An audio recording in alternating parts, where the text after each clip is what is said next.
Bueno, señores, el 25 de enero no vamos a estar en el aire, vamos a estar de vacaciones, pero el 25 de enero se van a cumplir 20 años del asesinato de José Luis Cabezas.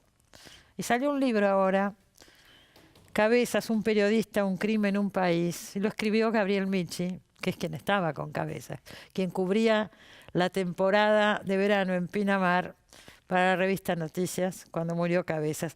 20 años tardaste en escribir el libro, Gabriel. Sí, fue un proceso muy largo. Primero que nada, gracias Cristina por la invitación. Por favor. En lo personal, en lo humano fue muy fuerte porque es una historia que a mí me atravesó, primero que nada como persona, claro, y después como profesional de trabajador de prensa, ¿no? Y entonces sí, fue un proceso muy largo que se terminó de cerrar cuando la familia de José Luis me dijo, vamos, tenés que escribirlo, nadie como vos puede contar esta historia, que estuviste al lado nuestro todos estos años. Y eso fue el impulso final, ¿no? Había muchas cosas ahí que por ahí me impedían escribirlo, no cuestiones vinculadas al miedo, sino más que nada al proceso interno, al dolor, ¿no? Y bueno, finalmente salió. Salió y lo tomás por todos los ángulos posibles, pienso, porque contás la historia que, como vos decís, la viviste, estabas ahí, lo contás desde vos, en primera persona, y después contás los factores políticos que ocasionaron este crimen, contás el estado del expediente hasta el día de hoy, o sea, está analizado por todos los ángulos posibles. Hablemos primero de eso, recordemos, porque hay mucha gente joven que por ahí no se acuerda, en qué circunstancias murió Cabezas. Bueno, José Luis, nosotros cubríamos, como mencionabas, la temporada de verano en la revista Noticias. Como periodistas que cubríamos la temporada de verano hacíamos todo tipo de notas. Yo venía de una formación más política, de noticias políticas e información general. José Luis era fotógrafo todoterreno, ¿no? Y muy buen fotógrafo. Se hizo acá en el canal una exposición de fotografías, por los 20 años también una exposición de fotografías. Ahora ya no está, de José Luis Cabezas.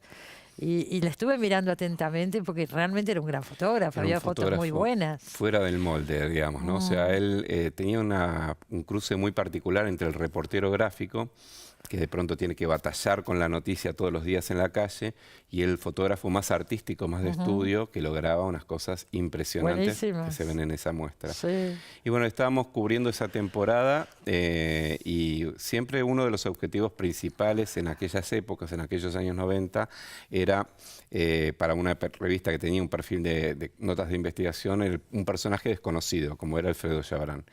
El año anterior con José Luis habíamos logrado la famosa foto de Chabrán caminando con su mujer en la playa, un hombre que se jactaba de que ni los servicios de inteligencia tenían una foto de él y que sacarle una foto de él era como pegarle un tiro en la frente, eso decía. Y bueno, la foto de José Luis le puso rostro a ese poder que había detrás del verdadero poder, ¿no? Pero eso sucedió el verano anterior. Exactamente. Durante todo ese año José Luis recibió amenazas, ¿no? En su casa.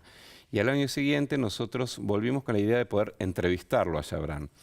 Y en esa búsqueda que nosotros estábamos haciendo, lo que no sabíamos es que había un plan criminal ya en marcha que tenía como objetivo quitarnos del camino, básicamente.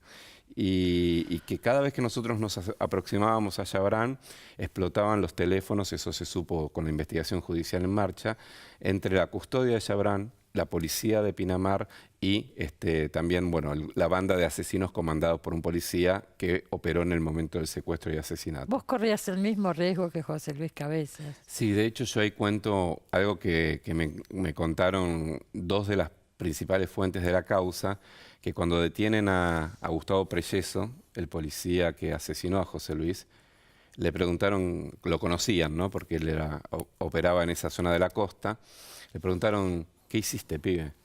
Y el tipo le dice, se nos fue la mano. Y le pregunté, ¿qué pasaba si lo encontraban con Michi? Y dijo, los hacíamos boleta los dos. O sea, eso lo dice el asesino de José Luis. No lo dijo en el expediente, se lo dijo a esta gente. En esa fiesta que ustedes estaban, la noche que se llevan a José Luis, que vos contás en el libro, que te vas a dormir un rato antes si él se queda. Sí. Si se iban juntos, por ahí los agarraban. Y es que sí, porque el operativo policial y de delincuentes comunes que estaba diagramado para ese día, estaban esperándonos en la puerta de la fiesta de Oscar Andreani que habíamos ido a cubrir.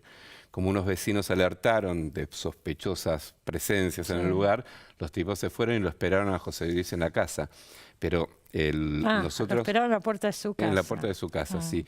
Y cuando él llega con el auto, que era el auto que utilizaba generalmente yo, que era el Ford Fiesta de la revista Noticias, es que lo secuestran, lo meten dentro del propio auto y con otro auto que los llevaba, los guiaba, que era el policía Preyeso, lo terminan llevando a una cava en General Madariaga, donde lo asesinan de 2 tiros y después lo prenden fuego dentro del auto, ¿no? Esto fue Ahora, lo que para pasó. llegar a saber todo esto hubo que vencer muchas resistencias. Totalmente. Porque era bastante cubierto todo esto. Y vos hubo zonas liberadas, etcétera. Exactamente. El crimen se pudo cometer porque hubo una zona liberada por parte de la policía. Y eso queda en evidencia cuando se producen los llamados desde la fiesta de Oscar Andreani, de los custodios, diciendo hay gente rara acá, la comisaría de Pinamar manda un patrullero y la comisaría no manda patrullero justamente porque habían liberado la zona.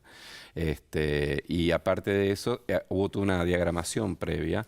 Chabrán mismo, que era un mega empresario, uno de los más poderosos de la Argentina, para mí el más poderoso por los lugares que manejaba, se reunió con el asesino de José Luis un mes antes del crimen. Esto es reconocido por Chabrán y por el asesino, supuestamente para darse la salutación de fin de año, cosa que es bastante rara, pero en una de las declaraciones Preyeso comenta que Chabrán en esa reunión le dijo que quería pasar un verano sin fotógrafos y sin periodistas, ¿no? Como una orden clara y quienes estábamos generalmente detrás de esa pista, detrás de las investigaciones sobre Chabrán, éramos nosotros. Uno lo ve de afuera y dice es desproporcionado, ¿no es cierto? Totalmente. Lo que pasa es que tiene que ver con una lógica. A ver, la mejor definición de Chabrán sobre sí mismo la dio cuando le preguntaron, después del crimen, qué era tener poder. Y él dijo, tener poder es tener impunidad. Creo que esa frase sintetiza la mejor postal que lo pintaba de cuerpo entero a Chabrán, ¿no? Él había vivido y había crecido en el poder en base a comprar voluntades de todos los sectores políticos, económicos, fuerzas armadas, policía, iglesia, medios de comunicación, entre otros. ¿Cuál era su relación en ese momento con el gobierno? Era la década de Menem. Exactamente, estrecha relación con el gobierno de Menem. Pero Cavallo lo había denunciado, claro, Cavallo era ministro. Y eso le costó el puesto casi a Cavallo meses después, ¿no? Cavallo denunció en el Congreso que había una mafia enquistada en el poder, que esa mafia, el jefe máximo de esa mafia era Alfredo Chabrán, y es ahí donde se prenden los reflectores de la prensa para tratar de ver quién era Chabrán. Nosotros lo veníamos investigando desde hacía 4 años antes a Chabrán y habíamos tenido, la revista Noticias, un par de episodios bastante violentos, de custodios sacando a los disparos a los periodistas y demás. Pero ahí toda la prensa empezó a tratar de buscar quién era Chabrán. Y en esa búsqueda es que nosotros conseguimos finalmente hacer esta foto famosa que un año después fue uno, para mí, no el único, de los motivos del crimen, ¿no? Chabrán se terminó suicidando. Es porque se decía que no, pero sí. Sí, está probado eso. Está probado, sí. De hecho, dedico un capítulo entero a contar los pormenores del suicidio de Chabrán. Pude ver yo el expediente de la muerte, pude ver las pruebas genéticas de ADN, pude ver las pruebas dactiloscópicas, también, y hay por lo menos alrededor de casi 70 testigos que vieron de una manera u otra el cuerpo de Chabrán, ya sea testigos circunstanciales o también los propios peritos que trabajaron ahí, incluso 3 periodistas que lo llegaron a ver cuando estaban preparando el cuerpo para su despedida. Así que sí, Chabrán se suicidó. Uno se pregunta por qué teniendo tanto poder, ¿no? Es la pregunta lógica que todos nos hacemos. Pero hay que meterse en esta estructura mental, ¿no? De un tipo acostumbrado a la impunidad, que veía que recordemos que en el momento del suicidio él estaba prófugo de la justicia. La justicia había pedido su captura por ser el autor intelectual del crimen de José Luis. Se lo declaró autor intelectual. En ese momento sí, para pedir la captura. Después no se lo pudo juzgar en el juicio porque había muerto, ¿no? Pero en definitiva, bueno, y él estaba escapando de la justicia, se encerró en esa estancia en Entre Ríos y ahí fue donde cuando la policía ya estaba entrando a su dormitorio se pega el tiro. Pero hay que meterse, por eso digo, en la estructura de una persona capaz de comprar voluntades y que de pronto siente que se había quedado sin el apoyo que les garantizaba la impunidad, ¿no? Seguro. Eso es una opción. La otra opción que muchos sostienen es la del suicidio inducido, que es él como parte de una estructura mucho más grande, vinculado, por ejemplo, a lo que investigó la DEA del narcotráfico y demás. le haya dejado ser útil a esa estructura de seguridad y le hayan dicho o sos vos o es tu familia, es otra o posibilidad concreta.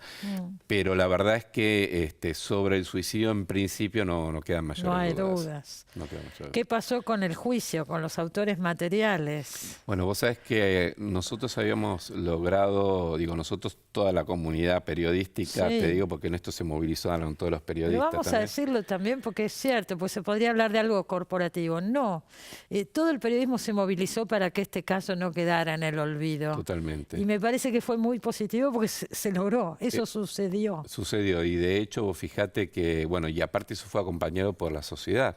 ¿No? La sociedad también entendió que en el asesinato de un periodista ese mensaje de silenciamiento era un mensaje para toda la sociedad y para mantener ocultas estas mafias, ¿no? Yo te decía antes de empezar, Gabriel, el caso de María Soledad Morales y el caso de Cabeza son los dos casos emblemáticos en ese sentido. Sin duda, sí, quizás el caso Carrasco en el tema con el servicio militar, seguramente, ¿no? Sí.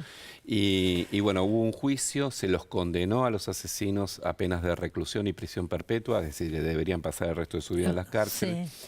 Pero después ellos apelaron, llegaron a un tribunal de casación de la provincia de Buenos Aires, les redujeron la condena. Porque cambiaron la carátula. Cambiaron la carátula, la figura, digamos. Dijeron, sí, estos tipos son los que cometieron el hecho, pero para nosotros es un delito distinto, menor al que se le imputó. Entonces ya no es prisión perpetua. Y entonces no es perpetua, se los numeraron, le dieron número a la cantidad de años. Claro. Y a partir de eso, con el 2x1 y los 2/3 de la condena, entre 8 y 10 años fue lo que pasaron en prisión los asesinos. Y hoy están todos sueltos, salvo uno que cayó detenido por otra causa, digamos, ¿no? Por otro delito. ¿Cómo te sentís con respecto a eso? Y lo que siento es mucha bronca, mucha impotencia. Pero se puede hacer una mirada política también, además. Obvio, sí, no, a ver, yo creo que en definitiva hubo un momento cuando se llegó a las condenas de los asesinos, es que también la justicia entendió que no podía hacerse la distraída. Ahora, después pareciera que se abonó en esta idea del olvido para dar impunidad. Pudo haber acuerdos políticos para que le den esta reducción de las condenas. Lo cierto es que vos sabés que después de ese fallo de casación se apeló, obviamente, a la Corte Suprema de la provincia de Buenos Aires. La Corte Suprema dijo que ese fallo de casación era inválido, que valía las perpetuas. Ellos volvieron a apelar, llegaron a la Corte Nacional. La Corte Nacional ratificó lo mismo, pero en el traspaso de todo este tiempo lograron la impunidad, lograron seguir libres porque les consideraron que cuando estuvieron bajo régimen de prisión domiciliaria o estuvieron con libertad asistida, eso es como si estuviesen presos. Y entonces les sirvió, la decisión de 2 jueces pudo más que la de 18 que intervinieron en toda la causa judicial. Es increíble, ¿no? Es parte del sistema judicial argentino. Y abogados que se conocen todas estas triquiñuelas. Bueno, pensemos que Burlando era el abogado de los horneros y era uno de los abogados más caros de la Argentina y los horneros no tenían un peso, ¿no? O sea, esto te habla también de mucha sospecha de quién financió todo eso. Y hace tiempo se conoció, la sospecha estaba, pero se supo de su propia boca que el jefe de la custodia de Chabrán, Gregorio Ríos, que estuvo preso 10 años, que fue también como el intermediario para que el crimen se cometa, durante todos esos años, los carísimos abogados que tuvo los abogados más caros de la Argentina, fueron sostenidos por la familia Chabrán, reconocido por él aparte, ¿no? Y que básicamente lo que buscaba la familia Chabrán era que si zafaba Ríos, zafaba Chabrán, digamos, ¿no? Lamentablemente para ellos nunca pudieron desligar a Chabrán de toda esta cuestión porque realmente demostró la justicia que fue el autor intelectual del crimen. El otro día se presentó el libro en el Congreso de la Nación, con la presencia de muchísima gente. ¿Dónde estás trabajando ahora, Gabriel? Estoy trabajando en FM Folclórica, con Cecilia Absat. Estoy también trabajando, seguimos sosteniendo la lucha de Radio América. Los trabajadores de Radio América mantenemos la radio todavía viva, a pesar de hace un año no se cobran salarios. Un año sin cobrar salarios en Radio América. En Radio América. Y después, hago internacionales en CN23, ¿no? Muchísimas gracias por haber venido. Muchas gracias a vos, felicitaciones por este libro y toda mi admiración. Bueno, muchísimas gracias, Cristina. Para mí es un placer y estar acá en este programa que es emblemático de la cultura argentina es un doble placer. Muchas gracias, Gabriel. Ya volvemos, señores, no se vayan.